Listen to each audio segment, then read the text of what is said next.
So, Ruby, I feel like January is practically over now, but I never asked you what you did for New Year's. How was your New Year's Eve? I'm scared that you're saying that January is almost over because it's not. But my New Year's Eve was really great. Thanks for asking. I went to my friend's house on the Upper West Side and we made homemade pizzas, drank a lot of champagne, and played board games through midnight. It was a good time. How was Oh, yours? nice. Mine was good. I went to a friend's party and she happened to have a karaoke machine. So I said to everyone, I am going to leave before the karaoke starts. And then I had Mm, too much champagne and I sang some karaoke. that's how it always goes. Well, funny that you should bring that up because as we were researching the wine news this week, this story kept popping up and I really don't want to think about it, but I couldn't help but click the link and read in horror.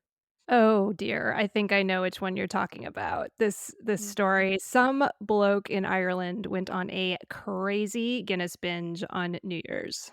He sure did. He drank 81 pints of Guinness between December 29th and 31st. Ugh. I mean, the alcohol aside, Guinness is so filling. Like, how did his stomach not explode? I'm thinking of like Monty Python's Meaning of Life. I don't know if you've seen that. Probably too young to have seen that, but there's this scene in a restaurant where this waiter goes, "And finally, monsieur, a wafer thin mint, just a wafer thin mint." And then the guy explodes because he can't take anymore. I have not seen it, unfortunately, but I will check it out. They do say that Guinness is one of the most nutritious beers out there with a lot of antioxidants, vitamins, minerals. It's supposed to be a good source of iron. So maybe he just didn't eat for those 2 days. I mean, he did consume 17,000 calories. So maybe a Ugh. bit too much nutrition. I don't know. You know, they used to recommend that nursing mothers drink Guinness, and I think my mother actually drank Guinness while she was nursing. Interesting side note. All this Guinness drinking has me thinking of the Guinness Book of World Records, and I'm sorry if you hear my dog in the background, but I just popped up Guinness Book of World Records' website, and I am not seeing any record listed for the most beers consumed in a 2-day period. So I think this guy has a lock on this. He's a shoe-in for the Guinness of all Guinnesses. Well, I'll tell you one record this guy is not going to break: world's oldest and healthiest person.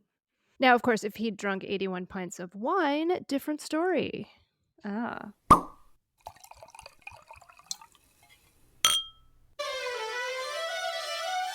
Well, folks, we will not be drinking 81 pints of beer or wine during this episode, but we will be talking about a cultural wrong that just got righted in California bars and restaurants. We will also dip our toes in the chilly Argentine waters of hyperinflation and devaluation.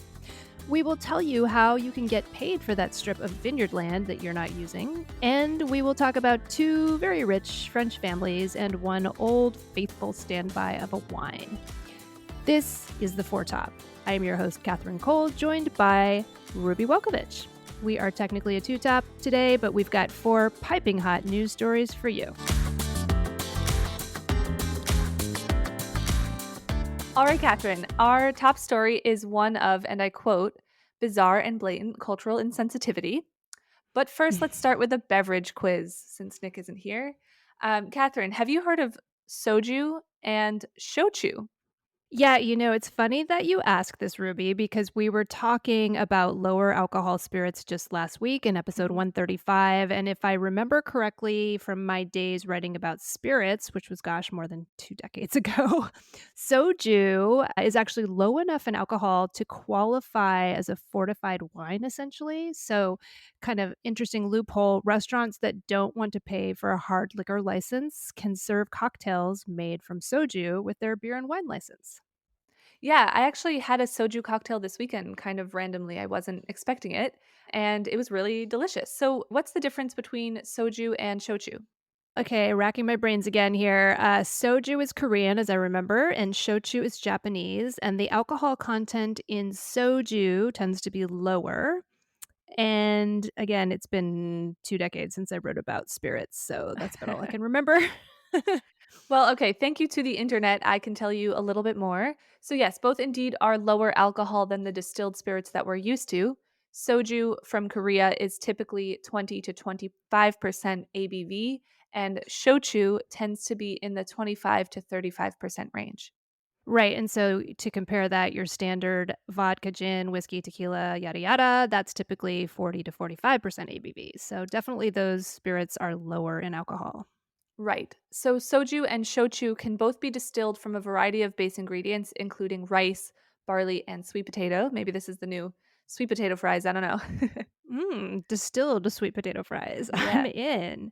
All right, I'm catching up with you here. I've pulled up some information on shochu and soju, and I am remembering now. Yes, they can be distilled from a variety of base ingredients that are similar, but the two use different types of yeasts.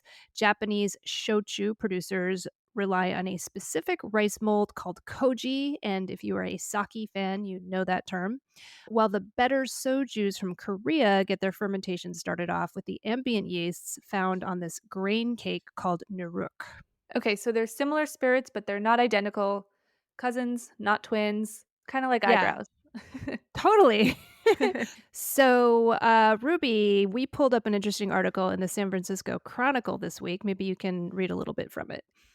For sure. This piece is by Esther Mobley, former Four Top guest from episode 94. She writes, for the past 25 years, many bottles of shochu, a Japanese liquor, had to be incorrectly labeled as soju, a Korean liquor, in order to be sold in restaurants with a beer and wine license. That's right. The Japanese products were required to be labeled as a completely different product from a completely different country.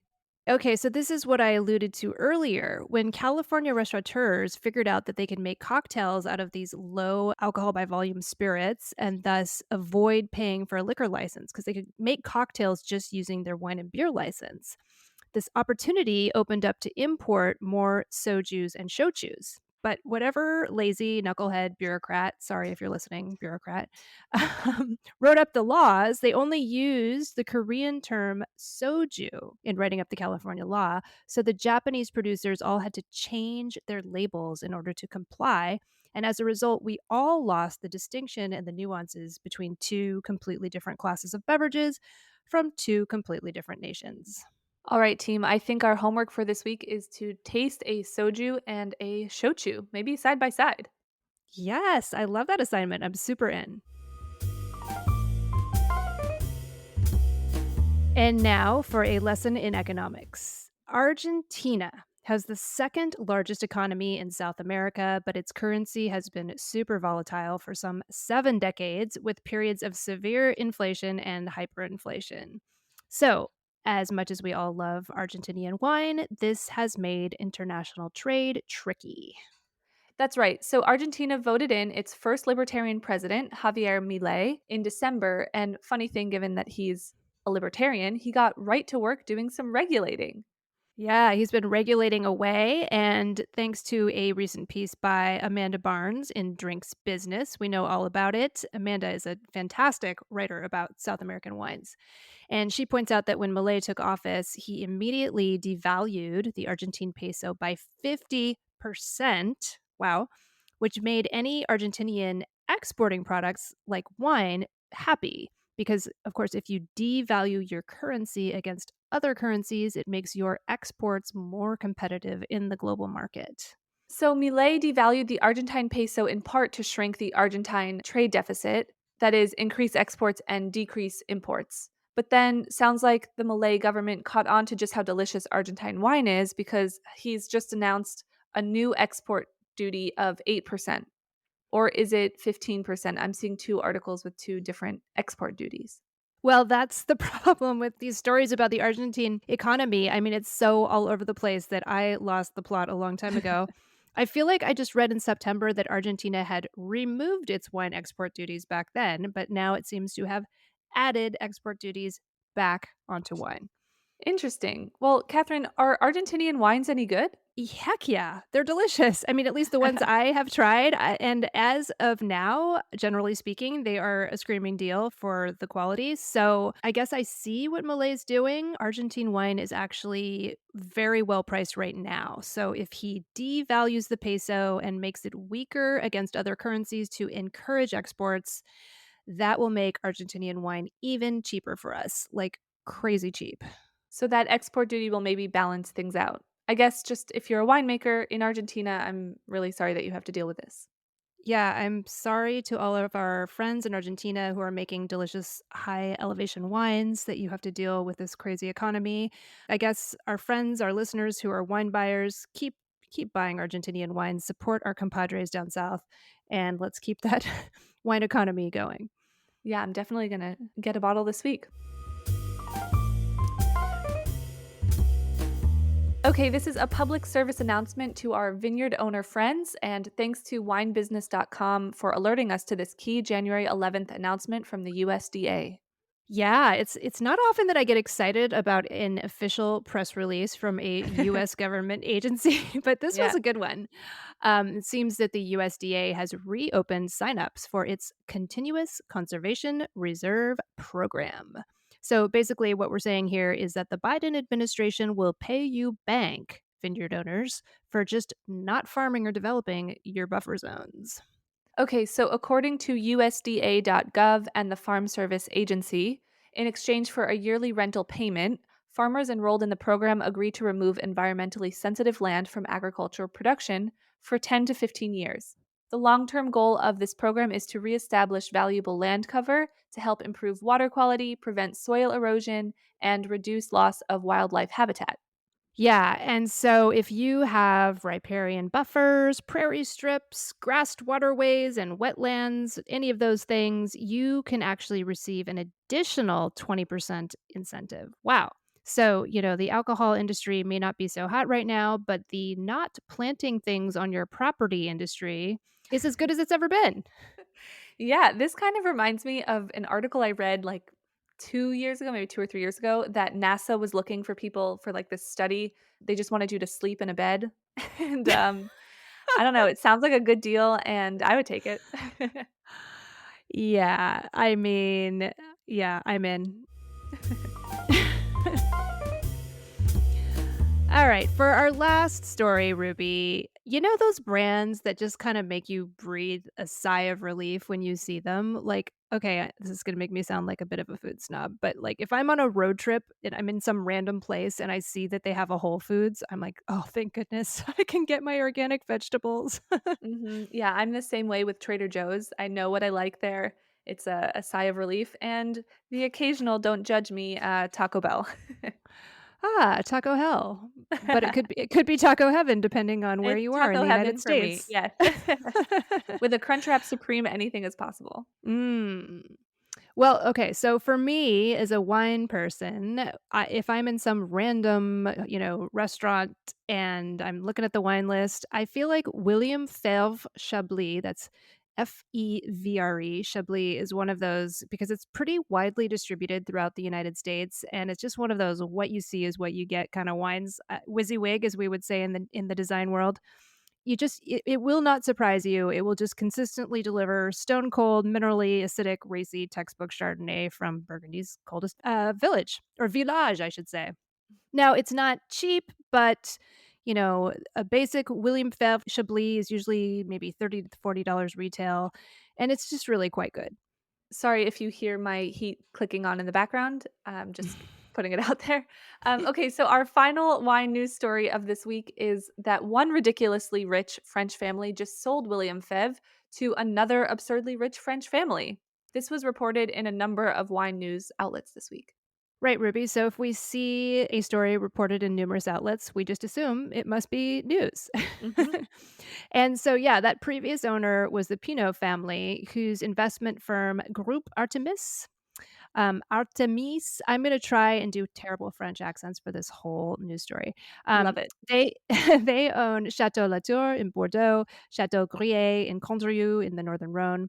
They own Arajo in the Napa Valley and a number of other high-profile estates in addition to other businesses. Oh, and side note, they also control Christie's, the auction house, which is interesting because Christie's sells a lot of Château Latour. Anyway, I digress. Yes, the new owners are the Rothschilds. Now, this family has been wealthy and powerful for so long that I'm sure we all know the name. But within the wine world, it's important to know that there are two branches of the family, both of which started with famous Bordeaux estates. The Baron Philippe de Rothschild's brand owns Chateau Mouton Rothschild in Bordeaux, as well as a number of other wine estates, including 50% of Opus One in the Napa Valley. That's right. But it's a different branch, the Chateau Lafite Rothschild. See, I'm going to try, or actually Rothschild in my terrible French accent. It's that side of the family we're talking about here. And the actual name of the company is Domaine Baron de Rothschild Lafite, or just DBR Lafite. At any rate, these reshufflings of wineries between rich families are just fun to observe. Yeah, it looks like the Artemis Group has been jumping around a bit lately. They acquired Champagne Henriot in October of 2022. They turned around and sold it in October 2023. So it sounds like the Pinot family is a little hot and cold on wine in general as an investment. So is this sale good or bad for fans of William Febvre?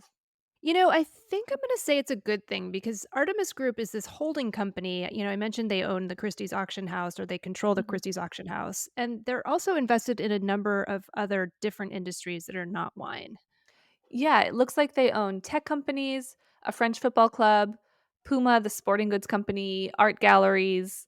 Yeah, and I'm sure the Rothschilds or Rothschilds, however you want to say it, are invested in a lot of other things as well. But DBR Lafitte's portfolio consists entirely of wineries and they are focused on wine. And Saskia de Rothschild, who runs it, is very much focused on organic farming and sustainable practices. So I'm feeling positive for my William Febvre Chablis. All right, Saskia, keep bringing us that dependable William Febvre Chablis, please. Yes, and I have not seen it in Trader Joe's. Sorry to say, That's to all right. thread that needle. And actually, sorry because I'm a language nerd. Random aside, fèvre translates from the French as fever. So the next time you have a fever, just run to your nearest French restaurant, grab that bottle of William Fèvre from the nearest ice bucket, and put it on your forehead. Reliable in more ways than one. Totally. And now it is time for our dessert course. What do you have for us for dessert, Ruby? Well, I like to think I'm a bit of a trendsetter, and I've noticed this now on TikTok and Instagram a bit, but I do have to say I've been doing it for over a year now. These jam jar cocktails. Are you familiar with this idea? No, but I'm intrigued. Tell me Yeah, more. it's a little bit of a spirit. So I like gin and a little scoop of jam with some ice, and you shake it, and then you add it into a glass with some seltzer, maybe. It's a nice, easy cocktail. Oh my gosh, that sounds delicious and so smart. What's your gin of Yeah. choice? My gin of choice, that's what I was just going to tell you about, is this really amazing gin. It's called Empress Gin. I will I will make sure to add a picture to our Instagram this week so you can see because it's a beautiful indigo violet purple color in the Ooh. bottle and it's really beautiful for cocktails. And what's really fun is that when you add an acid to the alcohol, so a squeeze of lemon or whatever, Mhm. the drink turns hot pink.